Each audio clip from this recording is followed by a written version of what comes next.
This is the dimension of imagination. It is an area which we call the Twilight Zone. Some shows get canceled and forgotten, and then there is one that stopped airing in 1964 and somehow never left. You can find it tonight in black and white, and it will still crawl under your skin. That is not nostalgia. That is something else. The Twilight Zone was never quite a television show. It was a transmission. Rod Serling was smuggling something real inside stories about robots and time machines. And for 5 seasons, a nation watched without knowing what it was absorbing. What follows are 16 facts about the show. Not the trivia from anniversary specials. The things that live in the gaps. Number 1. The show exists because Censors tried to silence a man and accidentally handed him a cloaking device. Before The Twilight Zone, Serling was one of the most celebrated writers in television, and the sponsors hated him for it. Advertisers had genuine creative control over programs they sponsored. If a script made certain viewers uncomfortable, especially in markets the sponsors depended on, the script got gutted. Serling hit the wall when he wrote a teleplay about the murder of Emmett Till. By the time the network finished with it, the victim was no longer black, the setting was no longer the South, and the word lynching had been removed entirely. That was the moment he found his workaround. Set the story on another planet, put the prejudice inside a robot, and the censors stopped paying attention. A Martian, he said, could say things a Republican or Democrat could not. The people who tried to silence him had made him more dangerous. And I will say, well, why not a marvelously exciting, regularly scheduled dramatic show which makes comment on the times?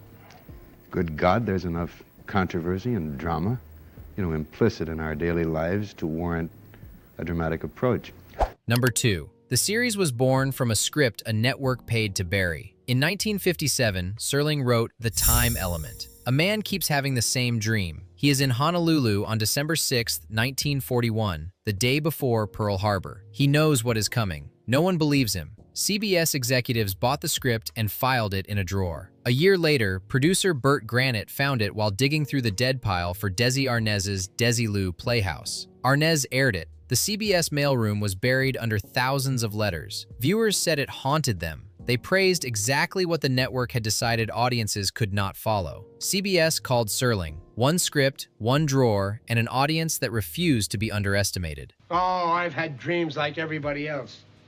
But a week ago when these things started, I knew that they weren't dreams. You understand? They're not dreams. Number 3. The voice that defined the show belonged to a man who didn't think he should be on camera. Serling planned to hire a narrator. The name that came up most seriously was Orson Welles. In 1938, Welles had convinced a portion of the country that Martians were landing in New Jersey. If anyone could introduce stories about fifth dimensions with a straight face, it was him. The negotiation collapsed over money. Other options sounded too theatrical, too much like a horror movie announcement. As the deadline pressed, Serling tried it himself. What happened is now television history. Because he wasn't performing, he simply existed there. Calm, slightly weary, the cigarette always present, smoke drifting across the frame. The man who thought he had no business on camera became the most recognizable element of the show. This is not a new world. It is simply an extension of what began in the old one. Number 4. The theme everyone knows was never composed as a theme. For the first season, Serling hired Bernard Herrmann, the composer behind the shrieking strings in Psycho. His score was sophisticated and genuinely unsettling. Too polished, as it turned out. It didn't crawl into your head and stay. For season 2, the producers turned to French composer Marius Constant. They took 2 short experimental cues from a music library he had recorded and stitched them together. 4 descending guitar notes, a nervous bongo rhythm, an orchestral wash that sounded like it came from somewhere adjacent to the world as we know it. The roughness of the edit became the point. Those 4 notes are now a complete cultural shorthand. Your brain doesn't wait for context. It supplies the spiral, the darkness, the sense that something has changed. Constant was living in France and discovered what he had made when royalty checks arrived from the United States, impossible to explain through any other work. You unlock this door with the key of imagination. Beyond it is another dimension. A dimension of sound. A dimension of sight.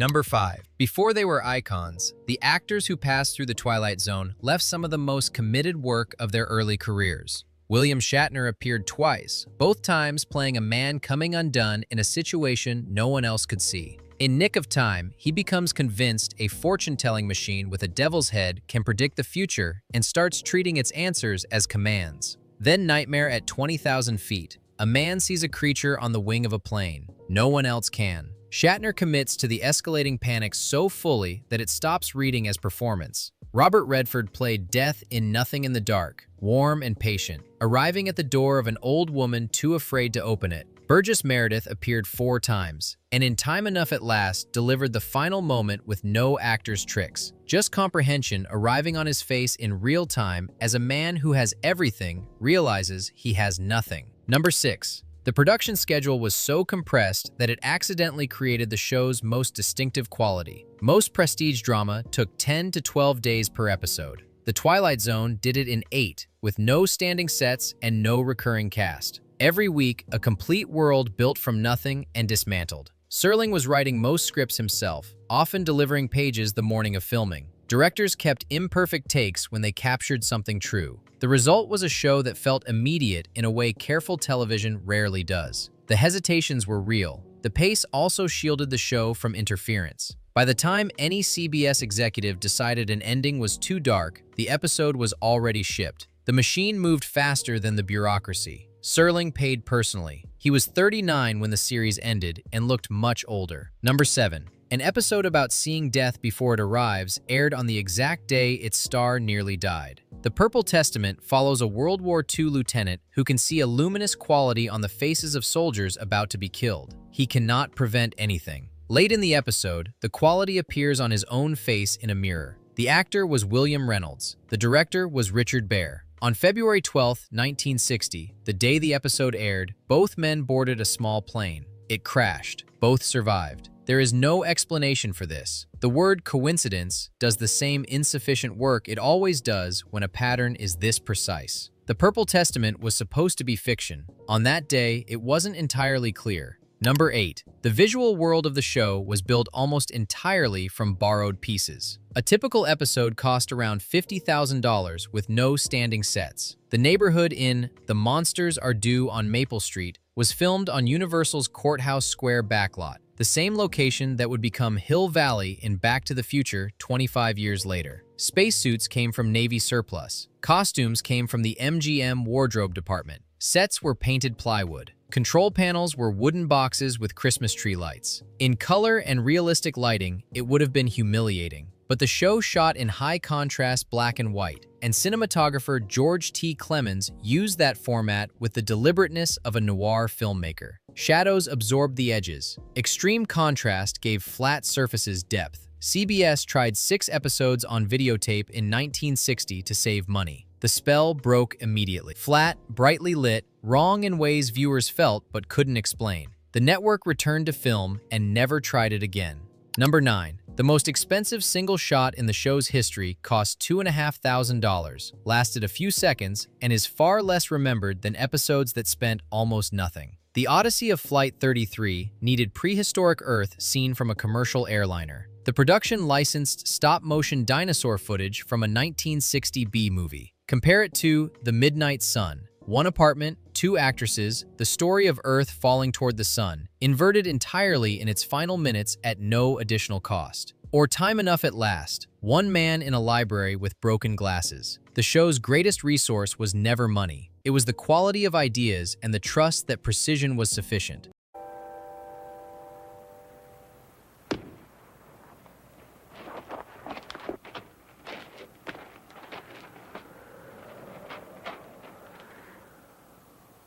The broken glasses are still the first thing anyone mentions. Number 10. The title came from a real term used by real pilots in genuine danger. In military aviation, the Twilight Zone referred to a condition during landings in low visibility where a pilot could lose the horizon entirely. Sky and Earth became the same shade of gray. Without that reference, the inner ear became unreliable. Pilots could feel with complete conviction they were climbing when they were descending. Knowing where you were felt intact. What it told you was catastrophically wrong. Serling knew this from experience as a paratrooper in the Pacific Theater during World War II, not from a book. He understood the specific fear of the in-between. Not darkness where danger is obvious, but the moment when everything looks normal and something is deeply wrong. And this is worth sitting with. The show keeps finding new audiences 60 years later, and the response is always the same. Surprised that something from 1959 feels this accurate about something they felt last week. Because Serling wasn't writing about the 1950s. He was writing about fear, and fear has no expiration date.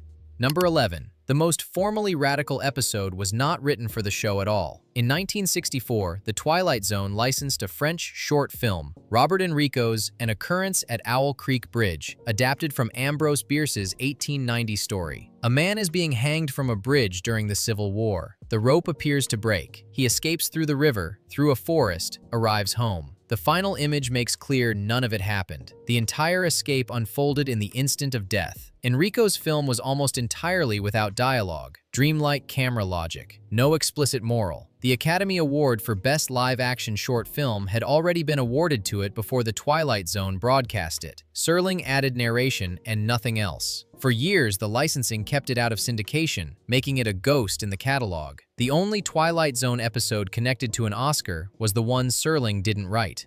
Number 12. The show's primary creative engine was visibly consuming itself. Serling wrote or co-wrote roughly 80 of the 156 episodes while simultaneously hosting, serving as creative director, and managing network relationships. Richard Matheson contributed some of the most beloved episodes. Charles Beaumont brought darker humor and stranger psychological territory. Beaumont's story changes the atmosphere of everything around it. In the early 1960s, he began experiencing a rare neurological disease that produced extreme, accelerated aging. A man in his 30s looked and functioned as someone decades older. Friends quietly finished his scripts under his name so he could be paid. He died in 1967 at 38. The show, exploring what it means to be trapped in the wrong version of your life, had its own writer disappearing into exactly that. Number 13. The financial decision Serling made when the show ended was structured so perfectly as a Twilight Zone ending that if he had written it as fiction, it might have seemed too obvious. When the series wrapped in 1964, CBS offered to buy a 40% ownership stake for around $600,000. For a writer who had spent 5 years at a pace that was consuming him, this was real money. Serling took it. Nobody in 1964 was modeling the idea that a black-and-white anthology series would air continuously for 60 years. Instead, it went into perpetual syndication and never came out. Multiple generations encountered it, not as a revival, but simply as something that was always there. Serling's retained stake would have been worth an amount easy to understand directionally. He died in 1975 at 50, still working. The man who spent 5 seasons writing about ironic reversals arrived at an ending he might have written himself. Number 14. Disney brought Rod Serling back from the dead and removed his cigarette, and the ghost of it is still visible if you know where to look. The Tower of Terror, which opened in 1994, uses the Twilight Zone brand as its frame. The pre-show has Serling introducing the story exactly as he always did. Some of it is not him. Disney hired voice actor Mark Silverman and matched Serling's 1961 recording so precisely the seam is invisible to most viewers. In the original footage, Serling is holding a cigarette. He almost always was. Disney digitally removed it. What remains is his hand with the fingers curved in the position they would be in around a cigarette that is no longer there. Only people who know the show well enough to recognize that grip will notice. The attraction also hides the mystic seer from Nick of Time, Burgess Meredith's Broken Glasses, a trumpet from A Passage for Trumpet, the To Serve Man cookbook. Serling died 19 years before it opened, but he's there. Number 15. The budget limitations forced visual solutions that became, without anyone planning it, the grammar of psychological horror in American film and television for decades. Every episode started from nothing. No standing sets, no recurring cast, a complete world built and dismantled in 8 days. The production couldn't show the future,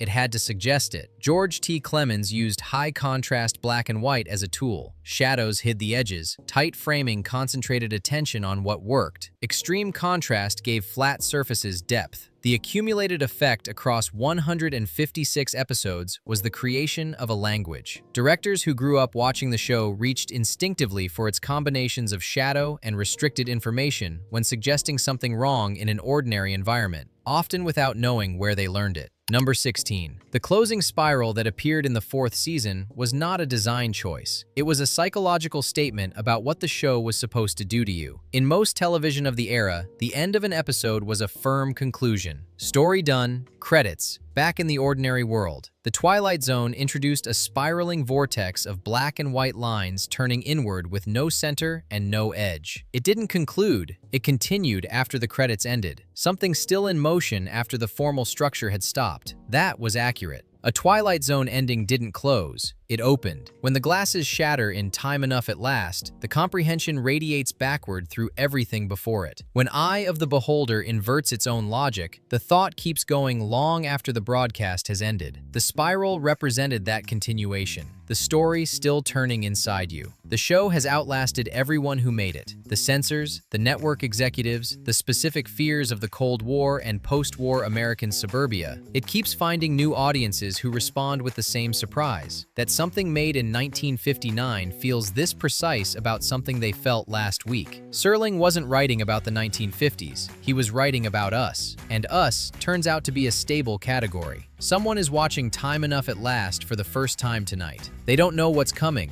In a few minutes they will, and that knowledge will be permanent. Not information, experience, added to the structure of the person who had it. Subscribe to Classic Reel Cuts. The spiral is still turning.